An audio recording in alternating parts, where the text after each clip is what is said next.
क्योंकि बाइबल मुकद्दस से लिखा है, यीशु मसीह कहते ने मुबारक है वो जो रहम दिल, क्योंकि उन पर भी रहम किया जाएगा। भई अगर आज तुसी किसी ते रहम करोगे ना तो यीशु मसीह तुहाडे भी रहम करेंगे। यार सोनू बड़े दिन हो गए किसते हाथ नहीं गरम किए हैं। हाँ यार किसते हाथ गरम करते हैं रीज ना विछाना है अज। सोनू वो वे तेन फड़ने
सोनू ठीक है आज बात इतना ही बड़ा आज भी इन्ना ही बड़ा है।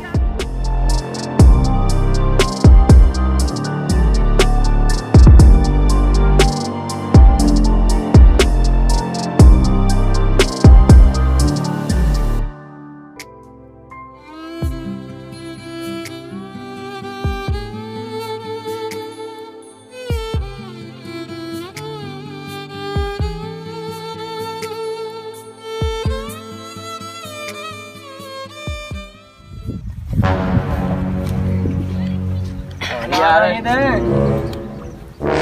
ਅਸੀਂ ਉੱਥੇ ਇੱਕ ਮੁੰਡੇ ਨੂੰ ਫੜਕਾ ਕੇ ਆਏ ਚੰਗਾ ਹੀ। ਤੈਨੂੰ ਕੀ ਪਤਾ ਕਿਵੇਂ ਭੰਨਿਆ ਗਾ ਨੂੰ ਅਸੀਂ ਅਸੀਂ ਤੇ ਤਬਕ ਰੋਸ਼ਨ ਕਰਦੇ ਆ। ਅੰਡਿਆ ਪਾਤਾ ਨੂੰ ਅਸੀਂ ਉੱਥੇ ਦੇ ਤੇ ਸਾਡੇ ਤੋਂ ਕੋਈ ਲੜ ਨਹੀਂ ਸਕਦਾ ਐਵੇਂ ਤੈਨੂੰ ਪਤਾ ਹੈ। ਚੰਗਾ ਕੀਤਾ ਜੇ ਪਰ ਤੁਸਕਿਆ ਨਹੀਂ ਇੰਨਾ ਕਿਆ ਦੀ ਜ਼ਰੂਰਤ ਨਹੀਂ ਪਈ। ਜ਼ਰੂਰਤ ਨਹੀਂ ਲੰਬਿਆ ਪਾ ਰਿਹਾ ਸੀ ਉਹਨੂੰ ਥੱਲੇ। ਸਹੀ ਕਰਦੇ ਜੀ। हाँ भाई, राम भाई ਇਹਨੂੰ ਕੁੱਟਿਆ ਯਾਰ ਤੁਸੀਂ ਉਹ ਇੱਕ ਮੁੰਡਾ ਹੀ ਉੱਥੇ ਚੰਗਾ ਕਿਆ ਰੀਜ ਨਾ भाई यार तुझे बहुत ही गलत किया है, तुहानू इंज नहीं सी करना चाहिए, क्योंकि बाइबल मुकद्दस से लिखा है, यीशु मसीह कहते ने मुबारक है वो जो रहम दिल, क्योंकि उन पर भी रहम किया जाएगा। भई अगर आज तुसी किसी ते रहम करोगे ना तो यीशु मसीह तुहाडे भी रहम करेंगे। तो मैं तो तुहानू ਇਹੋ ਕਹਾਂਗਾ कि तुहानू उस बंदे को जाके ना उसको माफ़ी मांग लेनी चाहिए, फिर खुदा तुहानू बरकत देगा तो फिर यीशु मसीह तुहानू माफ़ करेंगे, लेकिन उन्होंने माफ़ करने की कुदरत और कुव्वत रखता है। चलो ठीक है भाई, और ਅਸੀਂ ਚੱਲਨੇ ਹਾਂ। खुदा तुहानू बरकत दे। God bless.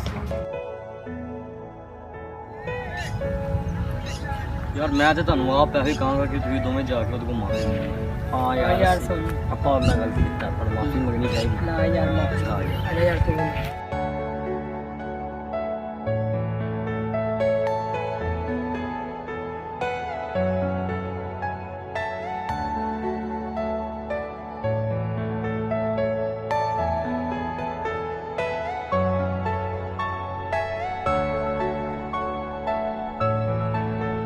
ਸੌਰੀ ਯਾਰ ਭਾਈ, ਅਸੀਂ ਯਾਰ ਤੈਨੂੰ ਮਾਰਿਆ ਕੁੱਟਿਆ ਯਾਰ, ਸਾਨੂੰ ਮਾਫ ਕਰ ਦੇ ਯਾਰ। कोई गल नहीं भाई यार, कुछ नहीं होता यार। Are you all my personal dreams? मेरे प्यारे भाइयों, खुदा के कलाम में लिखा है, मुबारक है वो जो रहम दिल है, क्योंकि उन पर रहम किया जाएगा।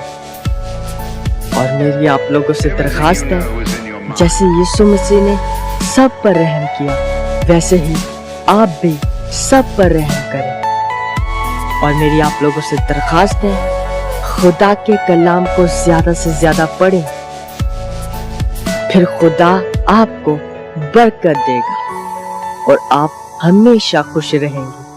और मेरी आप लोगों से दरखास्त है, इस वीडियो को ज्यादा से ज्यादा शेयर करें और हमारे YouTube चैनल को सब्सक्राइब करें। खुदावंद आपको बड़ी बरकत दे। God bless you.